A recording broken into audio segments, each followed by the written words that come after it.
poprzedniej serii wyjazdowej sprawdzaliśmy, co możemy zrobić za 500 zł na motocyklach o pojemności do 125 cm3. Przekroczyliśmy założony budżet, ale okazało się, że można całkiem przyjemnie pojeździć z kolegami, nie wydając fury pieniędzy. Tym razem postanowiliśmy sprawdzić 4 chińskie adventurowe motocykle o pojemnościach od 450 do 700 cm3 na dystansie 1500 km i odpowiedzieć na pytanie, czy te konie i niutki mają jakieś znaczenie w takiej grupie przemierzającej boczne drogi i szutry i czy da się wytypować najlepszy motocykl z tej grupy. Jedziemy w poszukiwaniu źródeł rzeki Wisły, a w tym odcinku sprawdzimy, jak te motocykle radzą sobie w mieście, w terenie. Odwiedzimy opuszczony zakład dla umysłowo chorych. Zrobimy imprezę w bani.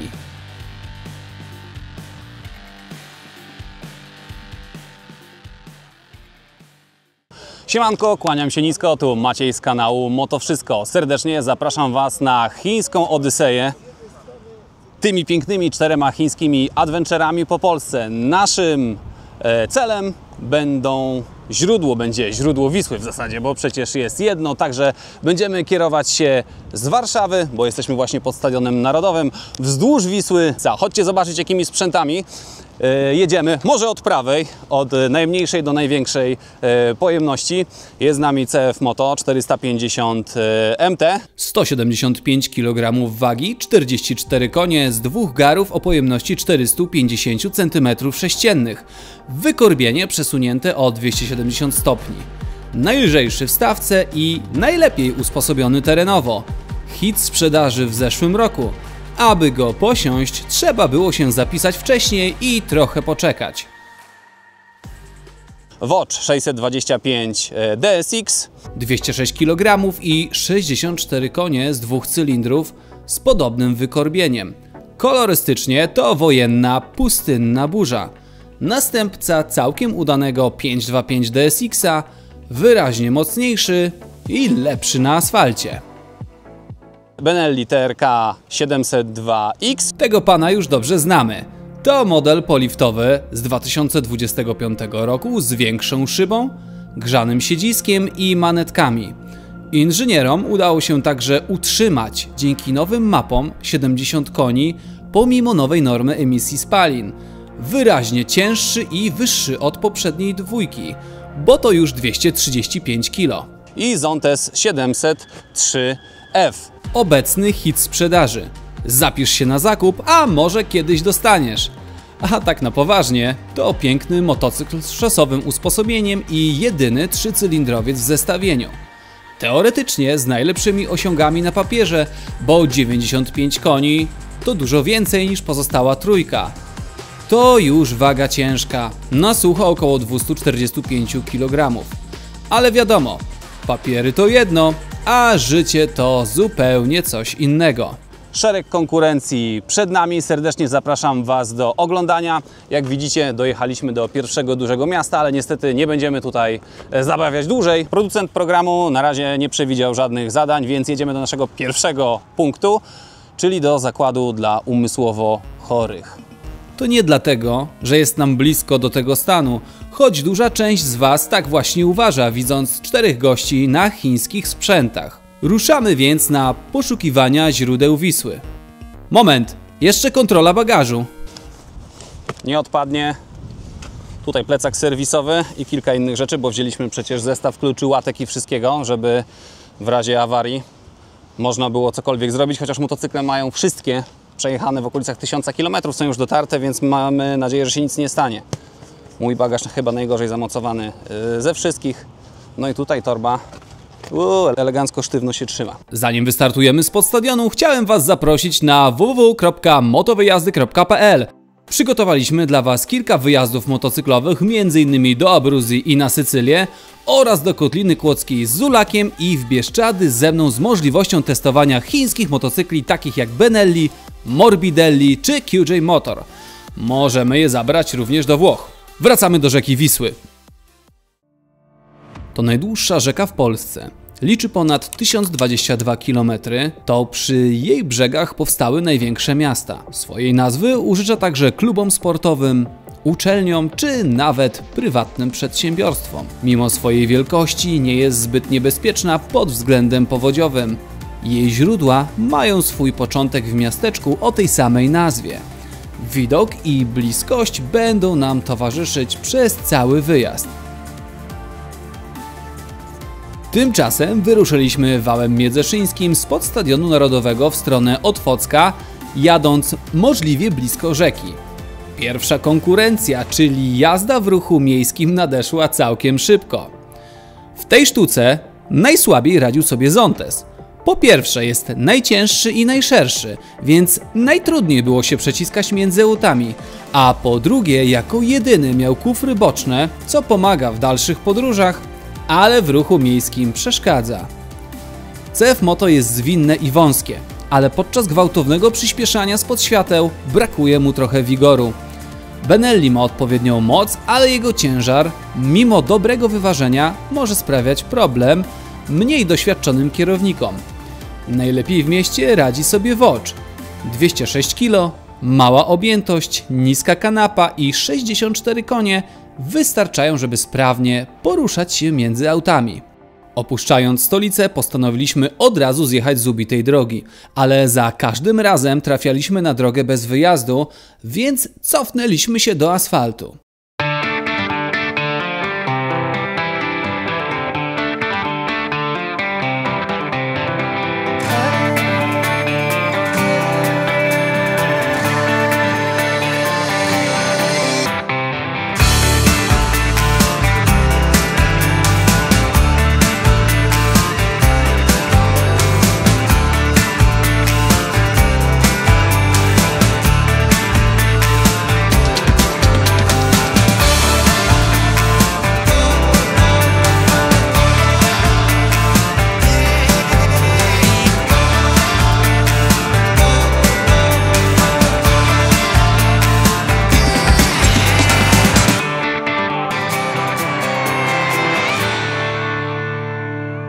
Kilkanaście kilometrów wystarczyło, żeby znaleźć się w podwarszawskim Otwocku we wspomnianym wcześniej urbexie. Zaskoczył nas ruch turystów.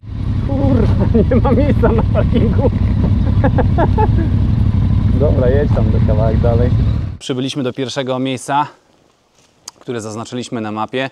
Jest to opuszczony zakład dla psychicznie i umysłowo chorych, Zofiówka. Nie wiem, czy jest lepszy niż pałac w Stryjowie, ale zaraz to zweryfikujemy wchodząc do środka. Wejście jest, słuchajcie, zamurowane, więc żeby zwiedzić wnętrze, trzeba wejść tędy. Oczywiście nie jest to bezpieczne, ale jakby ludzie robili tylko to, co jest bezpieczne, Jezu, to by było nudno. Więc idziemy do środka, może mi nic na łeb nie spadnie, jakaś cegłówka. O. Nie no, elegancko. Puszeczki są, śmieci są. Nie wygląda, jakby miało się za chwilę zawalić. O, wszyscy wchodzą z lewej, z prawej. Kurde, ale opcja. Chyba muszę iść na górę. Schody znalezione, ale klimat elegancki, zaraz wam pokażę. Patrzcie, jak to wygląda. Nie, to twardy, kurde, materiał. Nic się tu nie powinno wydarzyć złego. Zakład dla nerwowo i psychicznie chorych Żydów Zofiówka swoją nazwę zawdzięcza Zofii Endelmanowej, która przekazała pieniądze na zakup gruntów pochodzące ze sprzedaży części swojej biżuterii. Leczono tu bezpłatnie niezamożnych Żydów aż do II wojny światowej. Po jej wybuchu panowanie nad miejscem przejęli niemieccy naziści, którzy utworzyli tu getto i stworzyli piekło na ziemi. Po wojnie w kompleksie leczono gruźlicę aż do połowy lat 80. Miejscowi twierdzą, że miejsce straszy, a w nocy słychać głosy duchów. Obecnie obiekt jest zdewastowany. O uznanie swojego prawa do udziału w nieruchomości stara się przed sądem gmina żydowska. Spenetrowaliśmy lochy, więc można wracać.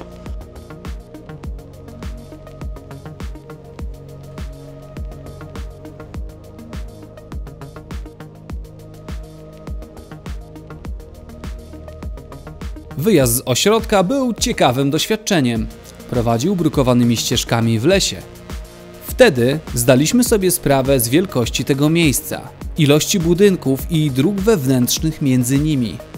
Będąc cały czas na łączach dzięki interkomom, ustaliliśmy, że przekroczymy Wisłę najbliższym mostem i będziemy kontynuować jazdę blisko lewego brzegu.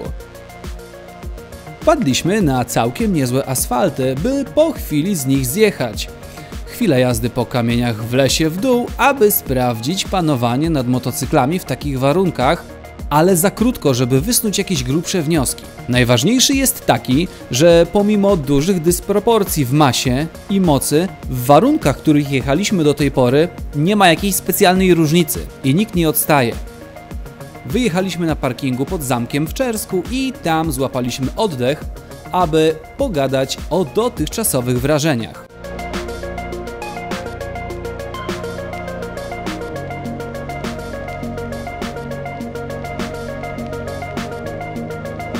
Po krótkim odpoczynku ustaliliśmy, że teraz shooterki. Przecież producenci opisują, że to maszyny adventurowe i można zjechać z ubitego i tak samo dobrze poradzą sobie w terenie jak na asfalcie. No to sprawdźmy zatem ich adventurowość i wszechstronność.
Wnioski są bardzo proste. W terenie CF Moto 450 nie ma sobie równych w tej stawce. Jest najlżejsze, najzwinniejsze. Lekki brak mocy na asfalcie w terenie jest nieodczuwalny. Watch i Benelli są wszechstronne, ale łatwiej w terenie operować Watch, bo jest lżejszy. Choć Benelli ma zdecydowanie lepsze opony, więc kałuże, błoto i podjazdy lepiej robi się na benku, mimo dużo większej masy. Zdecydowanie najtrudniej w terenie operuje się Zontesem. Koło z przodu to 21 cali, ale wagi nie da się oszukać. Poza tym maksymalna moc i moment są dostępne dopiero w okolicach 8000 obrotów, co niespecjalnie przydaje się w terenie. To jest w 100% motocykl asfaltowy. Żeby była jasność, jeśli masz przynajmniej średnie umiejętności, to bez problemu przejedziesz każdym z tych motocykli, bo wszystko da się nimi zrobić. Ale jak planujesz zakup pierwszego i chcesz jeździć w terenie, to myśl o jak najniższej masie. No, chyba że interesuje Cię tylko asfalt i turystyka szosowa, to wtedy ta masa nie ma takiego znaczenia i w warunkach szosowych zdecydowanie najlepiej poradzi sobie Zontes ze względu na wysoką szybę, najbardziej rozbudowane owiewki i najmocniejszy silnik. W międzyczasie powróciliśmy na asfalt i znowu zamieniliśmy stronę Wisły. Przyjechaliśmy pod dystrybutorki na stacji paliw. Przyszedł czas na konkurencję, spalanie. Raczej wyniki wiadome. Ten co największy pewnie najwięcej, ten co najmniejszy pewnie najmniej. No ale nic, zobaczymy. Zrobiliśmy coś tam około 200 km, nawet trochę więcej. Więc wszyscy skasowaliśmy liczniki i patrzymy, kto najmniej spali. Wyniki są zaskakujące i niezgodne z naszymi przewidywaniami. Najniższe spalanie Watch, pomimo tego, że nie ma najmniejszej pojemności. Drugi CF Moto. Tutaj liczyliśmy na trochę mniej. Trzeci Zontes, który spalił mniej niż Benelli, pomimo tego, że ma jeden cylinder do zasilenia paliwem więcej. 703F jechał na 98, a pozostałe motocykle na 95. Być może miało to jakieś znaczenie na niższy niż spodziewany wynik. To są rzeczywiste pomiary, a nie wskazania komputera, które swoją drogą przekłamują w każdym motocyklu. Zontes pokazuje zawyżone spalanie o 0,6 litra, a Watch i CF Moto zaniżone o około 0,3-0,4 litra. Benelli nie ma wskaźnika. Zostaliśmy na prawym brzegu Wisły i tego dnia dotarliśmy do okolic Dęblina. Na wszelki wypadek wzięliśmy namioty i śpiwory, ale każdy z nas wiedział, że to się nie wydarzy. Zabukowaliśmy nocleg i korzystaliśmy z uroków, jakie zapewniał. Dodatkowe atrakcje z nim związane pokażemy Wam w następnym odcinku, a na koniec małe podsumowanie. Moi drodzy, przejechaliśmy tymi motocyklami po 200 km i każdy z nas ma jakieś przemyślenia na temat tego, jak te chińskie sprzęty się sprawdzają. Pierwsza myśl jest taka, że niestety nie rozkręciły się po 200 km, tak jak większość z Was pisze w komentarzach pod każdym chińskim motocyklem, który oceniam na tym kanale. Ale idąc do sedna. Czy tymi motocyklami można fajnie pojeździć, spędzić czas i nie męczyć się w trasie? Oczywiście, że tak. W ogóle nie przeszkadza to, że na papierze są zupełnie różnymi motocyklami, bo takie MT ile ma koni? 42? Właśnie, takie MT ma 42-43 konie, a Zontes ma 95 koni. Słuchajcie, na papierze być może robi to ogromną różnicę, natomiast jeżeli jeździcie na trasie, po której możemy się poruszać z prędkością 90 km na godzinę, to nie robi to wielkiej różnicy. Być może w przyspieszaniu, wyprzedzaniu. W następnym odcinku pochylimy się nad tym, który z tych motocykli jest najlepszy. Teraz leczymy się bezalkoholowym piwem. I do zobaczenia w następnym drugim odcinku. Ciao! Dlaczego nagrywa na mnie? Jak to przekręcić? Wyrwało mi tego, interkoma. Jak? Gdzie to? A tu koci? Ale z korzeniami? Nie, no tu nic oprócz szedł. Hasbar tylko ucierpiał i tutaj trochę rury.